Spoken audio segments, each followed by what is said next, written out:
Hello, ladies and gentlemen, and welcome to another edition of Beauty, Strength, and Dominance, the official LFC Lingerie Fighting Championships podcast. My name is Mike Larkin, and joining me today is LFC Judge, MMA fighter. You guys will see him at LFC 36 Booty Camp 4, live Friday, May 13th on LFCfights.com. Get your tickets, Eventbrite. It's the truth, the whole truth, and nothing but the truth. Mr. Mike the Truth Jackson. Mike, how you doing today? I'm doing well. Thank you for having me on the show. You're very welcome. First and foremost, this is a big coup, and this is a big get for LFC. You're an amazing talent, an amazing fighter. I'm really excited to see you come Friday, as I will be ring announcing the show. It's going to be an amazing event. Very nice, man. For me, this is my first lingerie fighting event, and I'm excited to be there in attendance. Now, I'm going to say first and foremost here, Mike, we have something that's a great product here. LFC, a little bit of MMA, a little bit of wrestling, and a little bit of clothing. How apropos. So I'm quite curious, my friend, how did you kind of gravitate towards and find out about the LFC that is Lingerie Fighting Championships? First and foremost, I'm a fan of women, and everything that they're doing. I love beautiful women, and I think it's something, being a fighter myself, and kind of like the crossover with the people I follow on Twitter. I want to say that the LFC brand crossed my timeline. I was intrigued. Two things I love: women and fighting. You put them together, and who doesn't want to see it? And then you add in the lingerie element to it. I think it's going to be a great time. I think you can equate this with me, Mike, because here's the thing about it. Now, mind you, it's a plus of what I get to do, the beautiful women, right? But what I love about it, too, is, it's kind of like almost like a lost art. The old saying, sex sells, which is very apropos in business and a lot of things when it comes to females and the overall abilities that they have internally and externally. But it's almost like kind of like an lost art where it's like, oh, my God, we can't be sexy. We have to focus more on the action. Well, that's great, but it's like you have to have like a nice mixture and variety. Sex appeal is everything. Yeah, I don't know about that. I think that's still an important facet of life, is appreciating the beauty of women. I think on the flip side, you're gonna have women who appreciate the beauty of men. I can tell from firsthand from the objectification sometimes. But hey, me, I'm cool with it. It doesn't really bother me. So I think it's just what we have right now, and I don't. I mean, lost art, sure, but not as lost as you may think. True that, and I mean, I look at it from a stance too now. Like you have Shannon Knapp's promotion in Invicta. We've seen Ronda Rousey and amazing women do their thing in UFC. It's so great just to see, and kind of what we've always known since the beginning of time with the revolution, evolution of women's and combat sports and overall fighting in general. Man, it's nice to see that mix of just women getting their flowers and really showcasing their talents that we see in 2022. Oh, 100%. I mean, and make no mistake about it. Like you have some women out here who are gorgeous women, and a lot of times people will always say it's like, "Yo, you're too pretty to fight." That's something I've never subscribed to. I want to see a gorgeous killer. I don't. She can be, a beautiful woman, but if she can't fight, that's cool. I mean, it's all right. But for me, what I'm most attracted to is a woman who is gorgeous. If there, because there's, I guess, this thing where people talk, if there's like a skew to the scale for women who fight particularly, but for me, I want to see someone who's just naturally beautiful, but also has the skill sets to be a world champion, and also a killer. Is really what it is. So that's really what I'm about. Like I'm not about the, oh, you're too pretty to be a fighter. I don't subscribe to that. So yeah, man, I'm just really really look forward to seeing what was going on with the lingerie fighting.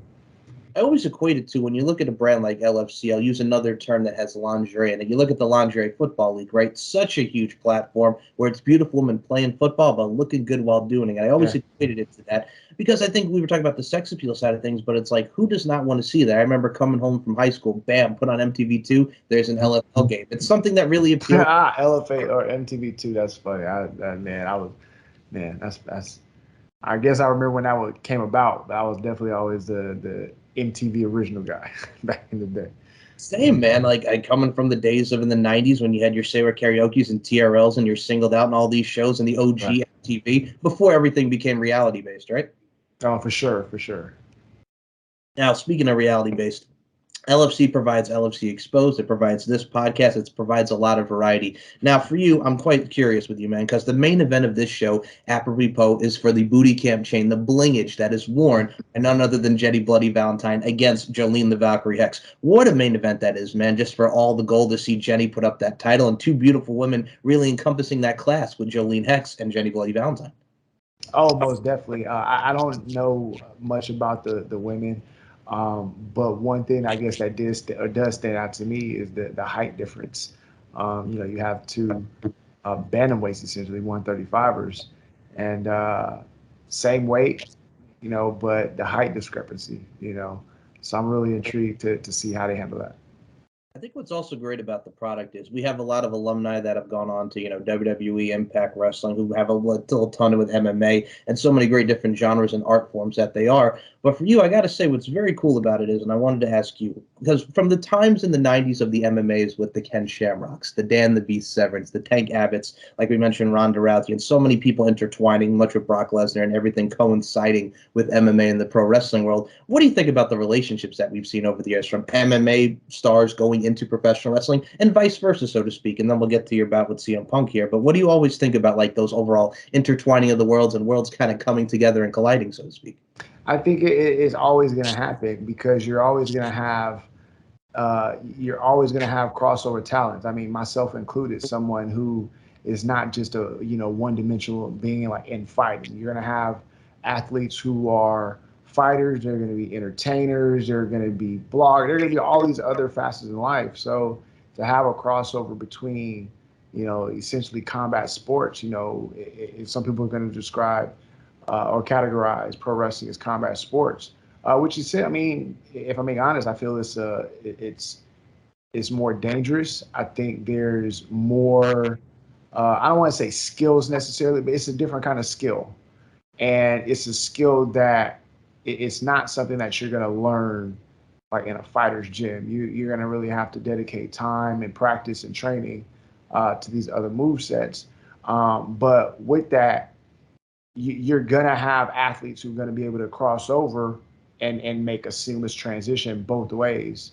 So it makes sense. I mean, in the earlier days, which kind of got me into the early MMA days when you had Ken Shamrock crossing over into WWF. For me, I was a pro wrestling fan and a boxing fan first, and then I kind of got introduced through the Ken Shamrock days in WWF, and as well as being introduced from videos. But that was really a lot of the early introductions, into fighting for me, and it was a crossover thing. So it only makes sense that you have athletes who are going to cross over, who are going to have relationships, behind the scenes, athletes and talent, things like that. It only makes sense. Yeah, I'm like you with this because I agree. I remember back in the day sitting on my grandfather's knee watching Tyson and Lennox Lewis because my grandfather was a big boxing fan, and I just loved like those memories and seeing such great fights. And like you with professional wrestling, seeing the transition and all that. But one thing that I've always thought was so cool is we get to see that that transition, that transmogrifying. But god dang man, when you have someone like Brock Lesnar coming in doing his thing, and then there was some on the level which we'll get to your bout here now. Man, CM Punk, like being a professional wrestling fan, I've followed his professional wrestling career. Now he's in AEW off of a 7-year absence from professional wrestling. You had the chance to fight him. There was a lot of stuff that did go down. I saw the fight. First of all, I'm going to say right now, I'm going to use the term here, Mr. Mike Jackson. You mollywopped him. You did, because it was. I watched the fight. It was good stuff. I was curious, and you piqued my interest, and I thought you did a hell of a job. But there was some criticism coming out of it. Dana White called you an idiot. There was a lot of hoopla, if you will, and there was a lot of overturned decisions. So let me take you back to that time when it comes to that bout with CM Punk. What happened here for those who are unaware of the situation? I mean, you really had a guy who take nothing from him. He's tough. He comes from the pro wrestling world where you have to grind and make it to the top. But there's a difference between that and actual unscripted fighting. And he simply just wasn't. He wasn't prepared for myself for Mickey Gall or what lied ahead of him, simply because he didn't have the ability. So during the fight, for me, uh, it I realized like he couldn't fight at that level, and I just me being who I am, I'm actually like, I guess, a genuinely nice person. I can't go and hurt people like that. I mean, even then, like he wasn't. It wasn't like he was coming into the UFC to work his way up the rankings and be a champion or anything like that. He was just doing it just to do it, which is fine. But again, there's levels to this. He was not like he got there based off of his name and brand, which I completely understand. So also with him calling me a can in an ESPN interview, and I took that personal. And given that again, like the guy isn't like a fighter, you know, and I had to go out there, and again, I didn't want to hurt him to the point where now he's not, he's with AEW. He was doing some MMA commentary for a little bit. I didn't want to hurt him to the point where he would be unable to do those things. But I also had a job to do, and that was to show him that he wasn't cut out for it. And I had to show him decisively. I couldn't let there be any questions, and that's why you got the 30-26s on the scorecard. And that's also why he went to the emergency room. And all of this was because I wasn't even in a fight mode. I was in sparring mode. I was in kind of training mode while I was in there, because for me, like there's a difference in intensity. And if I were in fight mode, I would have went out there and I could have hurt him. So to go out there and do what I had to do, I kind of was a little bit more chill and laid back. You kind of stay in my styles and my tactics. And I just wanted to go out there and beat him up, beat his ass, and let him understand that, this level isn't for him. And it's funny that you mentioned like the interviews, and I saw that interview. My goodness gracious, that was the thing that always got me, because he really trash talked the shit out of, excuse my language, but he trash talked the shit out of everybody that he was going into, and then we saw the result of said fights. It's funny because, but look, I get it though. As a showman, yeah, as someone who is building up the hype for the fight, I completely understand what he was doing. And I don't. That's not what I have an issue about. right, The issue I have is that in pro wrestling, there's this agreement. You kind of go talk shit or whatever, and cool.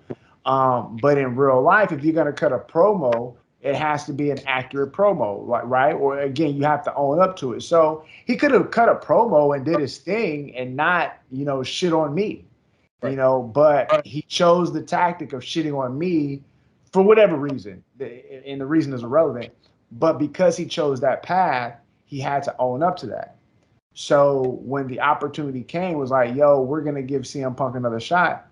That's why I made it a point to do my job and to get that fight. And it was because I had to it was up to me to show him that he was wrong, and calling me a can, and he had to back that up in a fist fight. And we saw what happened. Absolutely. It's funny because my dad is the one who got me into sports, just watching as well. That's one of the common relationships I have with my dad, like a lot of fathers and sons do. It's funny because when he first started doing that venture into the UFC and getting into mixed martial arts, my dad and I are just like, he's going to get killed. And I'm like, well, here's the thing. Here's the thing. When you look at Brock Lesnar, and Brock Lesnar's a brick shithouse, NCAA champion, did his thing in the UFC, definitely a Hall of Famer, right? Look at the size difference and just everything. Mind you, I like CM Punk, but as soon as I saw that, I'm like, But I was curious, like any fan, you're curious to see what some of your favorites athletes, but never, right? Yeah, for sure. For sure. I completely understand. And I understand the whole journey. Like I don't fault him Right. for one step. That was just a process that he had. If that was what he chose to do, which again he had the time, he had the money, he had the energy to dedicate to it. If that was a route he chose to do, again, there are these other consequences that come for that, and he had to own up to that. And which I felt that he did. He owned up to them. And he's still living a cool life, doing his thing back in pro wrestling. So I can't fault him for the journey. It was a solid. I'm sure despite the two losses, I feel that it was still an amazing experience for him. It was something that he probably never envisioned, and it's something that so many people do envision and dream of, and will never get the opportunity to do. So for him to even make that walk, not once but twice, against someone who is a trained fighter, and this guy, he kind of was a jiu-jitsu player, pro wrestler who wanted to try out real, unscripted fighting. I don't want to say real fighting, unscripted fighting. I commend him for that. because there's so many people who are internet thugs, keyboard warriors who will talk shit about this guy, and they will never amount to anything in life, And so for this man he didn't have to do that. Like, that's the other thing. Like, he didn't have to do that at all. He didn't have to get punched in the face by me. He didn't have to get strangled by Mickey Gall. But he understood the consequence. He's understood those were possibilities, and he owned up to that, And so you have to respect him and commend him for his actions. And the other people who talk down on him, like, those are just shitty people who will never be nothing in life. That's how I always looked at it. I'm actually glad that you brought up that verbiage right there. It's because, like, you could commend somebody, because MMA is not easy. It's not. Commending someone for wanting to do it and attempting to try it, I think, is wonderful. And I always live by this quote: life is an art form, and we're all just applying our crafts. You can equate what you do in your art form and your craft with your career. You equate it to life. You look at it, us as people, we're just applying our crafts, right? 100%. And I'm an artist. I say that. Whether it's fighting, whether it's photography, whether it's being a media personality in front of a camera, all of it is art. And that's simply how I look at it. And Mike, I gotta say this about you, Mr. Artist. You're one of those guys, whether it be photography or the entrepreneurship that you show, you always have that charisma about you. Really know how to depict and decorum with yourself. So I got to give you much props and kudos and respect on that, my friend. Appreciate it. Oh, you're very welcome. And now here's the other side of the coin here, Mr. Mike the Truth Jackson. One of the other things that did happen with that I wanted to touch upon, Dana White did have some choice words afterwards, and then the decision got overturned for the old cannabis, the THC, if you will. Let's talk about when you finally found out about, before we even get to Dana White, how did you find out the fact that this decision gets overturned and everything? Take us back to that time period. Oh, I got like a call, like an email. I want to say it was an email from like the Illinois Commission. And so I called them and talked to them about it, and they kind of explained the situation. I was like, oh, all of this is a bunch of bullshit, but it is what it is. For me being, I'm not your traditional UFC athlete. I'm in my own little bubble, so to speak. I didn't let it bother me. I actually found out shortly after the fight. It just so happened that the news came out 3 years later. And by that time, at that point, it really didn't matter to me. I was glad. I was like, yo, that happened so long ago. And even in that, it was really some dude because there was a bunch of weed talk going on around that time, just different things going on in the community. And apparently, like, some dude, like, basically just snitched me out to, like, some reporter.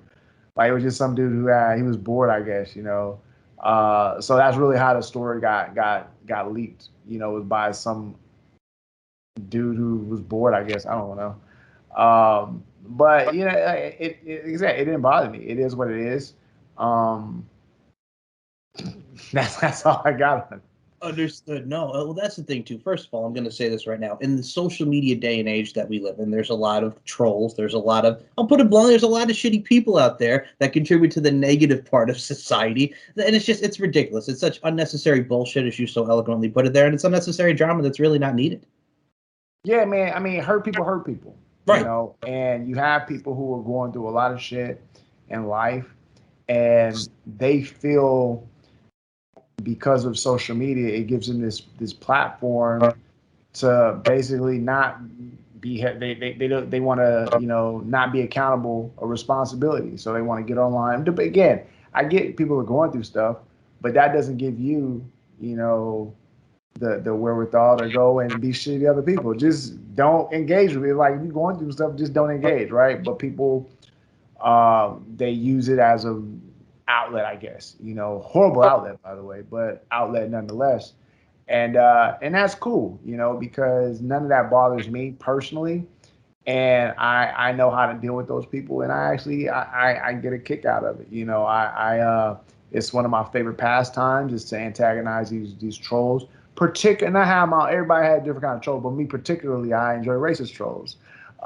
So for me, I don't. It doesn't bother me. I really, it's for the shits and giggles. That's what I'm here for. It's for my amusement. You know what I'm saying? So the trolls don't really bother me. Even like I said, when the weed thing happened, these are miserable people. And I don't lose any sleep over them. Right. And first of all, I'm going to say you have probably one of the best hats in the game when it comes to that fuck racism, because it's true, man. And speaking Oh, you're very welcome. No, I look at it from a stance too as well. All of us are created equally. This is my spiritual side coming out and my love for Right. the only God. But we're all God's children. We're all equally here on this planet that we call Earth. So it's like it doesn't matter if you're white, black, what have you, ethnicity, race, what have you. We're all people at the end of the day. Right. That shouldn't even be a thing anymore. But unfortunately, we still got some ignorant motherfuckers out there. I mean, but that's just what it is, man. It's a forever thing. It's always going to be that way because really people are hurt, man. They want to win. You know, people they don't like being losers. And the crazy thing is like they give themselves this because the way they live, they choose to live their lives. You know, they feel like losers, and it's like, yo, I got to find a way to win. You know, and especially if they feel like others are winning and they're losing. You know, it's like, wait, it's not a competition. But again, I understand. You know, you just have to be better than those people. Exactly. And I mean, I look at it from a stance too as well. Not only do you pray for those people and you wish them well, but it's one of those things too. It's like it's an internal thing where you have to find something that makes you happy, whether it be spiritually, do something that Yeah. provides you a healthy mindset, you know, and that's at the end of the day, spiritually, mentally, physically, you have to do something that's healthy for you and makes you feel good. Oh, 100%, my man, 100%. Now, speaking of something that makes everybody feel good, it puts smiles on face, and dare I say, it evokes a lot of emotions. That is Lingerie Fighting Championship. One of the big components of this show is beauty, strength, and dominance, the three key elements that make women the work of art that they are. And I look with these women, man, the women that are on these cards exude and accentuate that beauty. And we're talking about our love for women. I think for me, it's like we all come from our mothers, man. And we just had Mother's Day. Shout out to all the moms. The mothers are the one that provide us with that unconditional love and everything that goes into this world. So we learn it from our mamas, man. Oh, 100%, man, 100%. And I think with you going into this lingerie fighting championship, you being a judge, how does that feel for you, man? Because like I said, you're in the judges stuff. You got the best seat in the house, Mr. Mike Jackson. I'm excited, man, because it's gonna give it's gonna be a little bit of a twist to fighting, and I'm just ready to be an important observer, you know, in the evening. Right. Now, when you say important observer, I know what you're saying, but like I said, that could mean another thing, Mr. Mike Jackson. I'm a judge. I gotta No, be. I have to make sure I'm paying attention. I'm just saying, man, when you got women in lingerie in front of you, of course we're going to be paying attention here, Mr. Mike Jackson. You know I what mean, I get that, but you know, I, I'm a man of that's not something that's uncommon for me. I know. You know? So you know, it'll be like another day in the office for the kid. Well, I got to say, kid, you're going to do a lot of great work, and I really am looking forward to meeting you in person. This is just us shooting the breeze as cool people. And Mike Jackson, I got to say right now, when we get to Las Vegas on Friday, May 13th, I really look forward to shaking your hand and getting a photo with you, sir. For sure, man, for sure. Now, before we do close this out, and Mike, I'm going to say right now, it's a pleasure and privilege just to pick your brain, shoot the breeze, and let you tell your story. We definitely got to do a round two of this, man. I'd love to have you back in the future. Yeah, most definitely, man. I'm definitely down, man. I'm enjoying myself. I'm going to say this right now, folks. If you are not following Mike the Truth Jackson, he puts out a lot of great work from the fighting game and just all in all. Mike is a very variety and entrepreneurial and as well as a very interesting human being to follow because he has a lot of great opinions, a lot of great insight on the game of mixed martial arts and everything that equates to this thing that we call life. So, Mr. Mike Jackson, before we close this out, the social medias, please promote them. The floor is yours, sir. Yeah, of course, everyone can follow the spicy talk and conversation in Discord. On Twitter is at the Truth Jackson. On Instagram, you can find just dope content. The art that I provide is Shits and Giggles brand. You know, the Truth Jackson was on there as well, but we got a little kicked off for antagonizing, you know, the white nationalists. And of course, you know, you can find a bunch of the archives of art and content is on Facebook and Mike the Truth Jackson. Those are three social media platforms. Mike the Truth Jackson on Facebook, the Truth Jackson on Twitter, and Shits and Giggles brand on Instagram. And again, you get three different social media platforms and three different types of content.